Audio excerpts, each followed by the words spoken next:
Hello everyone, welcome back to my YouTube channel. आज हम hydrology का एक बहुत ही इंपॉर्टेंट और रिपीटेडली आस्क्ड टॉपिक कवर करने वाले हैं। टॉपिक का नाम है optimum number of rain gauge and estimation of missing rainfall data. ये टॉपिक आरपीएससी के लिए बहुत ही ज़्यादा इंपॉर्टेंट है। यहाँ से आरपीएससी 2013 में भी एक 5 मार्क्स का क्वेश्चन आ चुका है। इस लेक्चर में हम स्टेप बाय स्टेप समझेंगे कि optimum number of rain gauge का कॉन्सेप्ट क्या है, फॉर्मूले का लॉजिक क्या है। फिर उसके बाद में optimum number of rain gauge पे कंप्लीट न्यूमेरिकल सॉल्व करेंगे और फिर मिसिंग रेनफॉल डेटा के दो केसेस देखेंगे, बिल्कुल जीरो से एडवांस तक। उसके बाद में मिसिंग रेनफॉल डेटा का एक कंप्लीट न्यूमेरिकल सॉल्व करेंगे। तो चलिए लेक्चर को स्टार्ट करते हैं। सबसे पहले हम बात करते हैं कि ये टॉपिक इंपॉर्टेंट क्यों है। देखो, रियल लाइफ में रेनफॉल यूनिफॉर्म नहीं होती, कहीं ज़्यादा बरसात होती है, कहीं पे कम होती है। इसलिए कैचमेंट एरिया को रिप्रेजेंट करने के लिए मल्टीपल रेन गेज स्टेशन लगाने पड़ते हैं। अब क्वेश्चन ये होता है कि कितने रेन गेज लगाने चाहिए, अगर किसी स्टेशन का डेटा मिसिंग हो जाए तो उसे कैसे एस्टिमेट करें। इसी का जो आंसर है वो है आज का टॉपिक। सबसे पहले हम बात करते हैं optimum number of rain gauge की। ऑप्टिमम का मतलब होता है ना तो कम ना ज़्यादा, इतने रेन गेज जो रिक्वायर्ड एक्यूरेसी के लिए सफिशियंट हो। मतलब वहाँ पे जो पर्टिकुलर कोई कैचमेंट एरिया है उसमें इतने रेन गेज लगा देना जो रिक्वायर्ड एक्यूरेसी के लिए सफिशियंट हो, ना ज़्यादा हो ना कम हो। ये जो कैलकुलेशन है ये बेस्ड होती है किस किस पर, this can be calculated on the basis of allowable percentage error. Allowable percentage error पर बेस्ड होती है। और जो दूसरा बेस्ड होती है, किस पे बेस्ड होती है, रेनफॉल डेटा के वेरिएशन पर। रेनफॉल डेटा के वेरिएशन पर और अलाउेबल परसेंटेज एरर और रेनफॉल डेटा के वेरिएशन पे डिपेंड होती है। इस मेथड में लॉजिक कम और स्टेटिक्स ज़्यादा होती है। जो फॉर्मूला है इसका एक्सप्लेनेशन फॉर्मूला है n equal to C B divided by E का स्क्वायर। ये फॉर्मूला आपको याद रखना है। यहाँ पे जो n है वो है optimum number of rain gauge. मैंने बताया आपको ऑप्टिमम नंबर का मतलब क्या होता है। सी बी है कोफिशिएंट ऑफ वेरिएशन और ई जो है वो है allowable percentage error. Allowable error generally 5%, 10% या 15% ये आपको एग्जाम में दी हुई होगी। इसको आपको एग्जाम में हमेशा क्वेश्चन आएगा, उसमें दी हुई होगी। और जो सी बी है, सी बी क्या होता है सबसे पहले तो ये समझ लेते हैं। जो सीबी होता है वो होता है रेनफॉल डेटा कितना ज़्यादा या कम वेरी कर रहा है।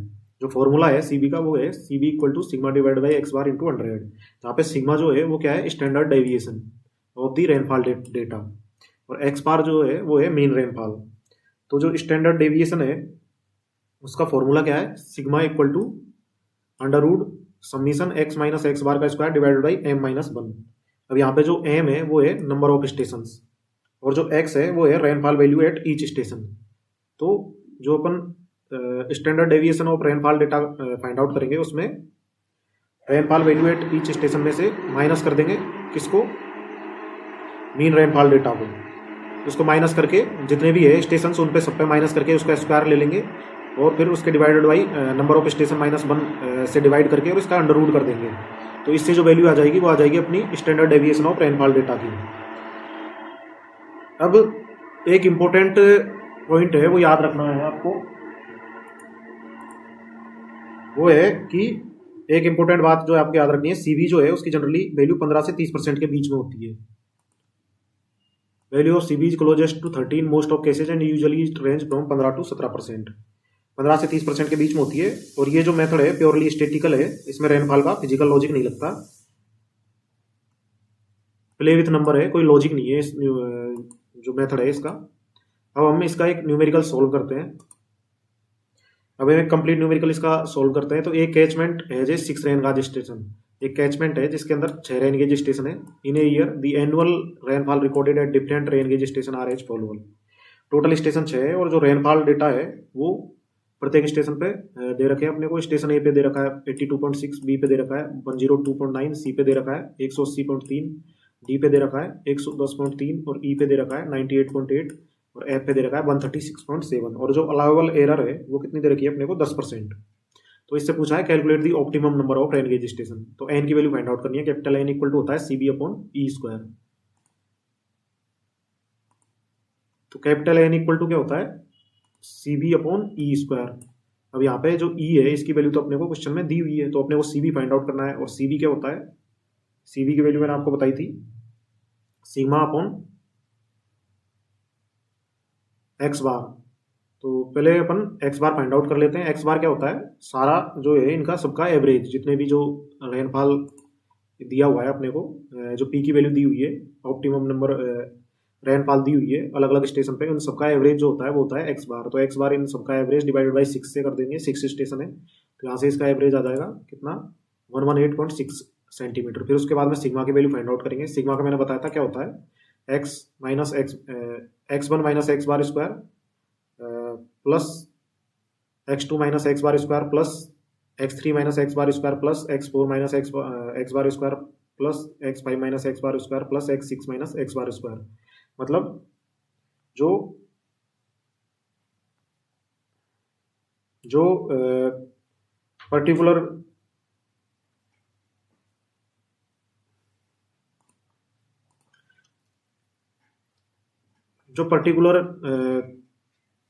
किसी रेनफॉल है उसमें से एवरेज का माइनस करके और उसको स्क्वायर करके और डिवाइडेड बाई m-1 कर देंगे, 6-1। तो यहाँ से सिग्मा की वैल्यू आ जाएगी 35.02। सिग्मा की वैल्यू आ गई तो सीवी की वैल्यू फाइंड आउट कर लेंगे। सिग्मा डिवाइड बाई एक्स बार, तो यहाँ से सीवी की वैल्यू आ गई 29.5। अब जो फॉर्मूला है एन इक्वल टू होता है सीवी डिवाइड बाई ई का स्क्वायर। तो यहाँ से जो नंबर ऑफ रेनगेज स्टेशन आ जाएंगे वो कितने आ जाएंगे, 8.95। 8.95 है तो अपन इसको 9 मान लेंगे। तो इसमें जो याद रखने वाली चीज है, सबसे पहले N equal to C V upon E square. तो यहाँ पे सबसे पहले अपन जो है सीवी की वैल्यू फाइंड आउट करेंगे। सीवी क्या होता है, सिग्मा डिवाइड बाई एक्स बार। और जो सिग्मा होता है स्टैंडर्ड डेविएशन, उसको आपको याद रखना है। उसको कैसे फाइंड आउट करते हैं कि हर वैल्यू में से जो मीन है, जो एवरेज है, उसका माइनस करेंगे और फिर उसका स्क्वायर करेंगे और सबको ऐड करेंगे और उसके बाद में लास्ट में डिवाइड कर देंगे उसको 6-1 से, मतलब m-1 से। इसमें रेनगेज 6 है तो इसमें 6-1 से अपन ने डिवाइड किया है। तो अब यहाँ पे जो इसकी वैल्यू आई है नंबर ऑफ रेनगेज स्टेशन की, कितनी आई है, 9। तो इसका मतलब क्या हुआ, इसका मतलब ये हुआ कि मतलब एग्जिस्टिंग जो 6 स्टेशन थे वो इनसिफिशियंट थे। तो एक्यूरेसी के लिए अपने को 9 स्टेशन चाहिए, मतलब 3 स्टेशन और चाहिए। तो ये इसका कॉन्सेप्ट है। तो ये तो बात हो गई किसकी, ऑप्टिमम नंबर ऑफ रेनगेज की। अब अपन बात करते हैं मिसिंग रेनफॉल डेटा की। तो इसका कॉन्सेप्ट क्या है मिसिंग रेनफॉल डेटा का। अब मान लो कि एक और प्रॉब्लम आ गई, रेनगेज स्टेशन तो है लेकिन किसी दिन का डेटा मिसिंग हो गया। अब क्वेश्चन आता है कि मिसिंग रेनफॉल डेटा कैसे एस्टिमेट करें।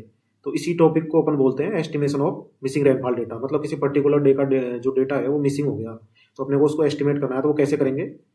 तो मिसिंग रेनफॉल डेटा का जो बेसिक आइडिया है वो बताता हूँ आपको। If on A particular day the data of rainfall at station X could not be obtained and it is required to find an approximate value of missing data। मतलब station x है कोई, उसका rainfall है वो missing है, उसके आसपास के कुछ स्टेशन का डेटा अपने पास है।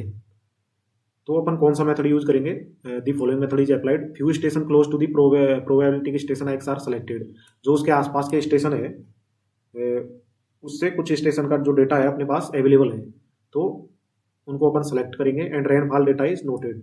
Let these value is P1, P2, P3 और PM। जो वैल्यू दी हुई है ये क्या है, नियर बाई स्टेशन की रेनफॉल है, P1, P2, P3 और PM।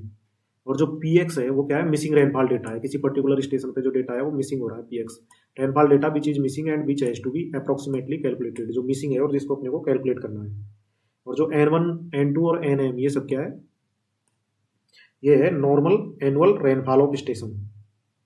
और जो NX है वो है normal annual rainfall of station X. Station X की नॉर्मल एनुअल रेनफॉल है।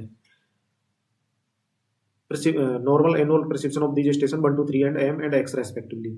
तो ये सारी वैल्यू आपको क्वेश्चन में दी हुई होगी। अब इसमें दो केस होंगे। नॉर्मल प्रिसिप्शन, सबसे पहले हम बात करते हैं कि जो नॉर्मल पार्सिपिटेशन है, प्रिसिप्शन है, पार्सिपिटेशन ये क्या होता है। इसमें क्वेश्चन में यूज हुआ है ना, देखो let N1, N2, N3 and are the normal annual precipitation. तो नॉर्मल एनुअल प्रिसिप्शन क्या होती है, इसका कॉन्सेप्ट समझ लेते हैं।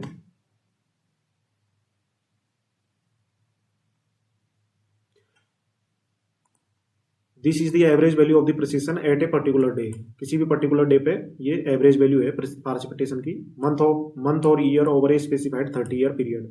30 साल का अपन इसमें एवरेज लेते हैं और किसी मंथ या फिर पर्टिकुलर किसी ईयर पे कोई स्पेसिफाइड डेट पे अपन इसको कैलकुलेट करते हैं। नॉर्मल परसिप्शन ऑन 30 जुलाई। जैसे सपोज करो कि अपन 30 जुलाई को नॉर्मल परसिपिटेशन फाइंड आउट कर रहे हैं, तो क्या हो जाएगा, 23 जुलाई 2017 प्लस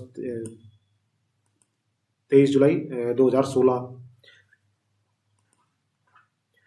तो ऐसे ऐसे करके प्लस 23 जुलाई 2017 प्लस 23 जुलाई 2018, तो ऐसे चलते चलते 30 दिन का अपन ले लेंगे इसमें, 30 ईयर का, 23 जुलाई 2017 के बाद की, और उसके बाद में उसको डिवाइडेड कर देंगे किससे, 30 से। यहाँ पे जो है ये 23 आएगा, 23 जुलाई को जैसे अपन फाइंड आउट कर रहे हैं किसी स्पेसिफाइड डेट पे, तो 23 जुलाई 2017 प्लस ये सबका एवरेज लेके 30 का डिवाइड कर देंगे। The missing data P X can be calculated in the following 2 cases. अब इसके 2 केस है, 2 केस के अंदर अपन मिसिंग डेटा फाइंड आउट करेंगे। ये इंपॉर्टेंट है, ये तो मैंने आपको एक कॉन्सेप्ट बताया कि नॉर्मल प्रेसिपिटेशन क्या होता है। किसी भी पर्टिकुलर डेट पे अपन 30 साल है उसका एवरेज होता है जो नॉर्मल प्रेसिपिटेशन होता है वो, और इसमें अपन क्या करते हैं, किसी पर्टिकुलर डेट पे फाइंड आउट करना है, तो उस पर्टिकुलर डेट से आगे के 30 साल का एवरेज लेके नॉर्मल पार्टिसिपेशन कितना आया है और उसको डिवाइडेड बाई कर देंगे 30 से, तो इससे आ जाएगी नॉर्मल एनुअल पार्टिसिपेशन। अब केस 1 है, when nx differs from n1 n2 n3 mnm by 10% और लेस।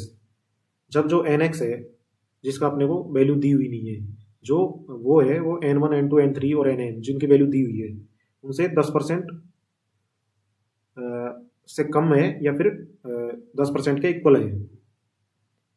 मतलब जब nx और n1 n2 n3 है जो अपने को दिए हुए हैं उनके बीच का डिफरेंस 10% है या उससे कम हो, मतलब जो है 0.9 nx जो है वो शुड बी लेस देन है इससे n1 n2 n3 से, जितने भी दिए हुए हैं उसमें से जो 0.9 nx, इसका मतलब है कि 10% से या उससे कम हो, मतलब 10% से कम हो गया ना, 0.1 nx should be less than equal to n1 n2 n3 should be less than equal to 1.1 into nx।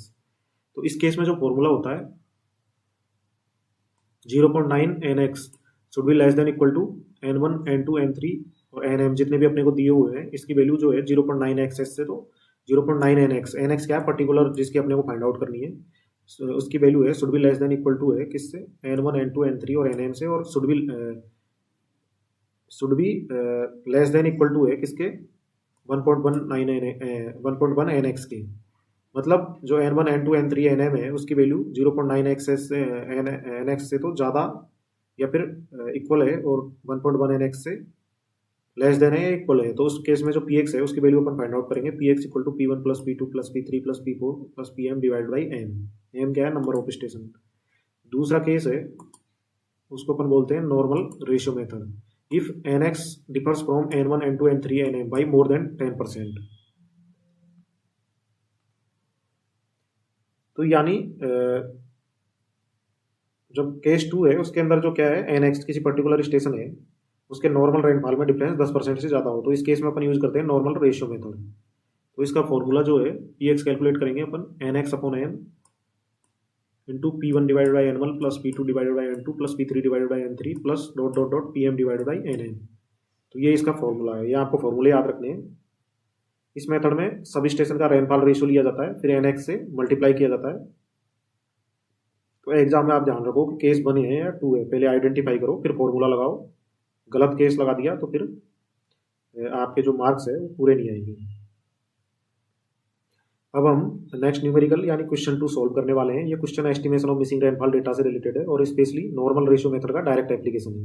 तो नॉर्मल रेशियो मेथड है, यही जनरली फेवरेट है एग्जामिनर का, यहीं से क्वेश्चन आते हैं। तो इसका मैं एक न्यूमेरिकल्स करवा रहा हूँ आपको। इस क्वेश्चन को स्टेप बाय स्टेप और लॉजिक के साथ समझे। क्वेश्चन में दिया हुआ है एक बेसिन है, उसमें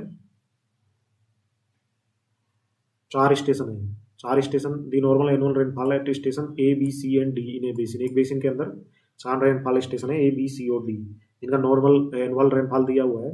स्टेशन ए का दिया हुआ है 80.97, स्टेशन बी का दिया हुआ है 67.59, स्टेशन सी का दिया है 76.28 और स्टेशन डी है उसका दिया हुआ है 92.01।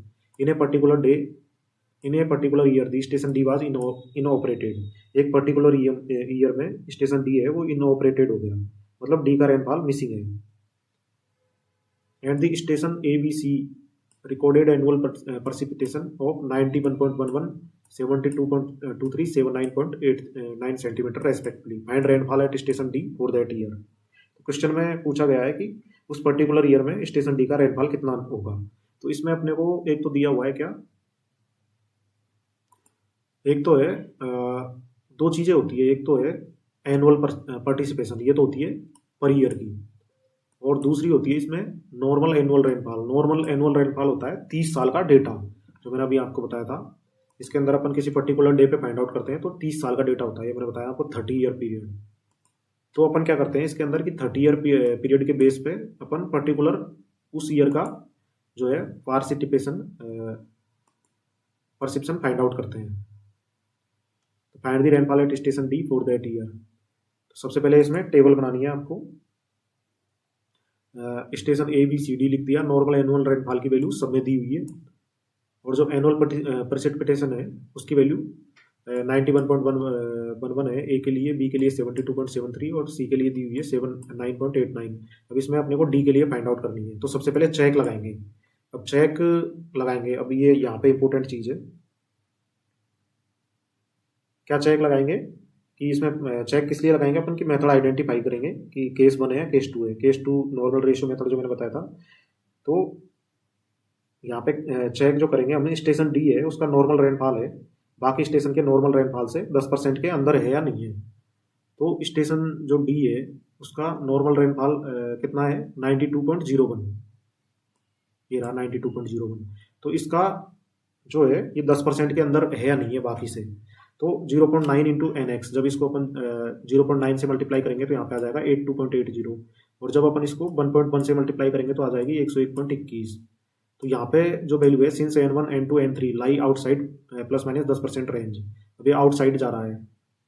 अब आउटसाइड कैसे जा रहा है कि अपनी जो वैल्यू है इसमें 0.9 NX की वैल्यू है 82.80, इससे कम नहीं होनी चाहिए, लेकिन यहाँ पे 72.23 है और 79.89 है, ये वैल्यू इससे कम हो गई। नहीं सॉरी, अपन इसमें जो वैल्यू फाइंड आउट करते हैं वो इसकी वैल्यू फाइंड आउट करते हैं नॉर्मल एनुअल रेनफॉल की। तो जो नॉर्मल एनुअल रेनफॉल है इसकी जो वैल्यूज है ये सारी वैल्यूज 0.9 NX और 1.1 NX, मतलब इसके 10% से अंदर होनी चाहिए, बाहर नहीं होनी चाहिए। तो इसका 10% कम निकाल दिया अपने 0.9 NX 82.80 और 101.21। तो यहाँ पे जब अपन देखेंगे तो यहाँ पे 67 भी है वैल्यू और 76.28 भी है, तो ये 82.80 से कम है। तो इसका मतलब है कि ये जो N1 N2 N3 है वो लाई आउटसाइड प्लस माइनस 10% रेंज, तो 10% रेंज से ज़्यादा हो रहा है। तो अगर ये 10% के अंदर होता तो केस 1 अपन लागू कर लेते हैं, लेकिन ये 10% से ज़्यादा है तो अपन नॉर्मल रेशियो मेथड है वो यूज करेंगे केस 2। तो सबसे पहले जो है चेक लगाना इंपॉर्टेंट है, बहुत इंपॉर्टेंट है, चेक लगाना आपको आना चाहिए। तो normal ratio method is used, तो इसमें अपन नॉर्मल रेशियो मेथड यूज करेंगे, और जो PX का फॉर्मूला है